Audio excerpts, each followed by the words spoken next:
A harrowing account from a pizza delivery woman who describes being taken at gunpoint here on Lane Avenue, put in the trunk of her car, and hijacked. She says she got away from this man when she opened the trunk and leapt out of the car, escaping with minor injuries. Hours later, her car was found engulfed in flames. Now, for the first time, the woman is speaking to News 4 Jax about her ordeal. Because I knew once I pulled that trunk lever, there was no going back. So I don't even remember deciding to jump out. The woman asked us not to show her face or use her name. The suspect, 32-year-old Cornelius Ruiz, made his first appearance before a judge this afternoon. He's being held on no bail, on charges of false imprisonment, arson, and grand theft. Last night, he turned himself in at the Baker County Sheriff's Office, and now the woman who made the daring escape is telling her story. She spoke to Channel 4's Heather Lee, who's joining us live. Heather, how is she doing?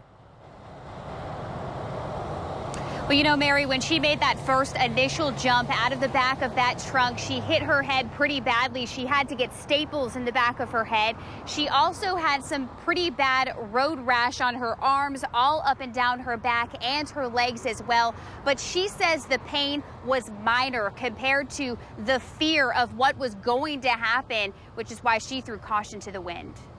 When she showed up to deliver the pizza, he was already waiting outside. It was daytime, so she wasn't expecting lights to be on in the house, and she says sometimes customers do wait for them outside. He told her he would go get his money and proceeded to the side of the house, which she thought was slightly off.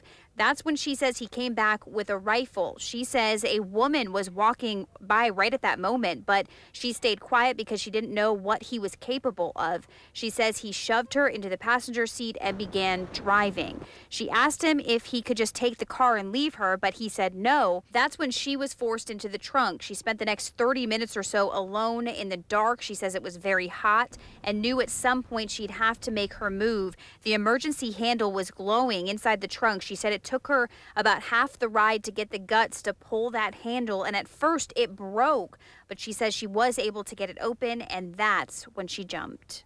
I felt in pain, but I didn't really register. I knew that, you know, something had happened to my head, but because I was falling over, it was really hard to stand up straight. But, you know, once I was able to get myself stood up, I did run, and I didn't want to look back because I knew that, you know, that would slow me down too.